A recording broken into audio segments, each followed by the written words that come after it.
ده اللي وصلت ليه. لو اسمع اسمي بشفايفك بقولك كرري، وعمري ما هقدر اوصفلك بحبك قد ايه. ارسمني في ليلك نجمة ضيعي الماء في العين، اكتبني في عمرك كلمة يحكوها الناس بعدين. انا نفسي اعيش فوق عمري يا حبيبي معك عمري. لو تطلبي مني عليا، لو تطلبي عمري كمان، هديك سنين الجاية وهكون راضي وفرحان. انت اللي وجودك جنبي حسسني ان انا انسان. ده من أول دقيقة لحبك قلبي مال، عرفت في الطريقة تغير حال بحال، بتوه بين الحقيقة. Hello. Today we will be discussing the parable, one of the parables in Luke 16, which only is mentioned in Luke, not in Matthew or Mark. Been a Christian for 12 years, born again Christian, and I don't think, I've listened to hundreds and hundreds of sermons and teachings. I've never come across anybody talking about this parable. I don't know, maybe I missed it, but having said that, it is a difficult parable to understand, because in one of the verses, and we'll read the few verses in it. I don't have much time and I don't have any notes. I just like to be led by the Spirit. There's a dichotomy between where Jesus actually commends this dishonest man while he's calling him dishonest. So it's a bit difficult to understand, and I don't claim that I understand it, but I kind of have a general idea of what it's about. The title of it is that, the dishonest man, his action, or dishonest manager. So let's read a few verses and see where that takes us. Luke 16, if you want to open your Bibles and read with me. And he is Jesus, said to the disciples, there was a certain rich man which had a steward, and the same was accused unto him that he had wasted his goods. It's a rich man. He put this guy as a manager, as a steward, and he was accused of being dishonest. And he called him in and said unto him, how is it that I hear this of thee? Give an account of your stewardship, for thou may no longer be a steward. So he's given him some time, but you got to bring an account of what did you do. He didn't fire him on the spot. Then the steward said to himself, what shall I do? For my Lord taketh away from me the stewardship. I cannot dig, and I'm ashamed to beg. I'm resolved what to do. When I'm put out of the stewardship, they may receive me into their houses. Who's he talking about? You'll see in the next verse. So he called every one of the Lord's debtors, these people that owe this rich man for things they bought. So he called every one of them, and he said, tell me, how much do you owe my Lord? And one man said, 100 measures of oil. And he said to him, take thy bill, sit down quickly, and write 50. He reduced the price to 50. And he said to the other one, how much do you owe? And the man said, 100 measures of wheat. He told him to take the bill, write down 80. Again, he reduced it. And the Lord commended the unjust steward. This is where the dilemma is. He's calling him unjust, and the Lord here being Jesus Christ, of course. He commended the unjust steward. Why? Because he had done wisely for the children of this world, not the children of God, in their generation wiser than the children of light. Children of light are God's people. And I say unto yourself, make to yourselves friends of the mammon. Mammon is an Aramaic word for money.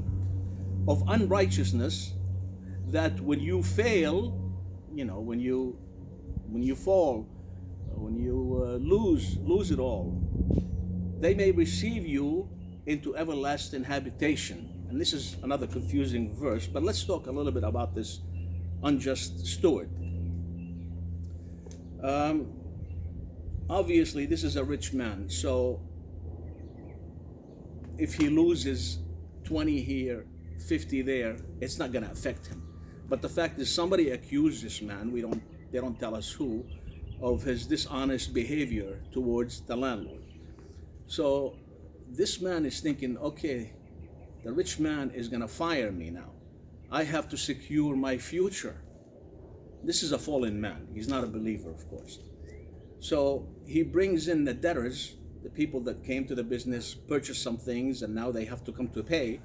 And he says, if I cut you off a discount and the other guy a discount, perhaps when I'm fired from this job, you can take me in. It says into their house, because the workers or the slaves or